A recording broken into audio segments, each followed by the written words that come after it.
Taylor Swanson's Cummins swap 1977 Chevy C20 masterpiece of customization. Throughout his time of owning and operating Northern Nevada Window Tinting in Reno, Nevada, Taylor Swanson has serviced vehicles of all types and styles. The experience has allowed him to take an up-close and personal look at cars and trucks old and new, and over the years he has narrowed down his list of favorite makes and models. Every single custom classic truck that passes through his shop has reaffirmed Taylor's lifelong partiality to them, which has finally led to him purchasing one to build for himself. "I have a soft spot for square-body Chevy trucks," Taylor shares.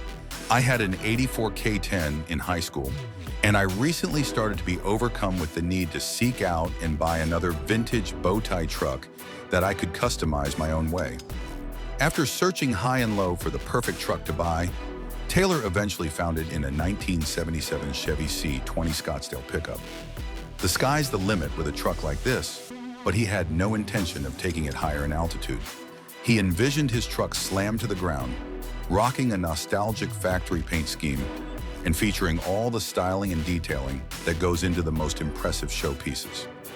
With that image in mind, Taylor began laying out a plan of action to get there, which included calling on a handful of talented shops and automotive artisans that he has developed an admiration for during his time in the industry. To get the party started, Taylor and his good friend Bruce Gurnea began tearing into the C20's factory frame by first Z-ing the front end, notching the rear 10 inches, and sectioning it 3 inches underneath the cab.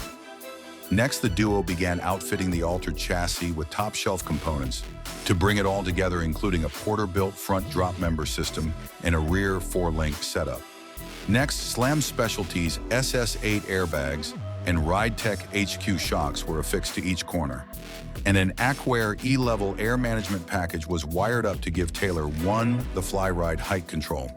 While the guys were at it, they also body dropped the C23.5 inches to bring the truck crashing down to the pavement. Sure, these are all extreme measures to take with a perfectly good classic vehicle, but this is exactly what Taylor wanted, and it was starting to look as good as he envisioned. The next order of business was to select a set of wheels and tires that would better suit the much sportier look Taylor was after.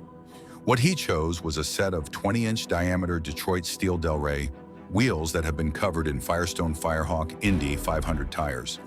To bring that heavily upgraded rolling arsenal to a proper halt, fresh braking components were assembled and installed. Front power stop brake kits were put together, as were rough stuff disc brake conversion packages on both sides of the rear end. A Wilwood master cylinder and a Hydro Boost system followed suit to give Taylor reliable braking power that would prove to be highly necessary after the next phase of the build began to take shape. With the C20's dramatically altered chassis system well taken care of, Taylor was ready to take another huge leap within the project. Throwing a modern engine in a vintage GM pickup is commonplace these days. While LS and LT platforms stand out as some of the most popular swaps in a project such as this, Taylor had something else in mind. If you haven't picked up on the trend yet, he tends to like things that are a tad bit out of the ordinary, which we most certainly admire.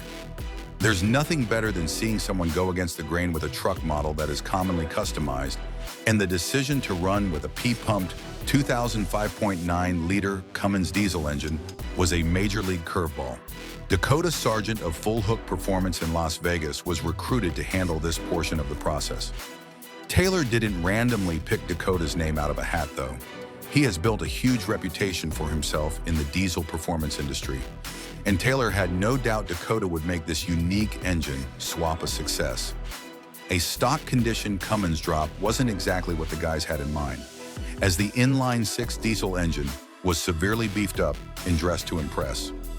Dakota doesn't take any half measures, and just one glance under the C20's hood immediately drives that fact home.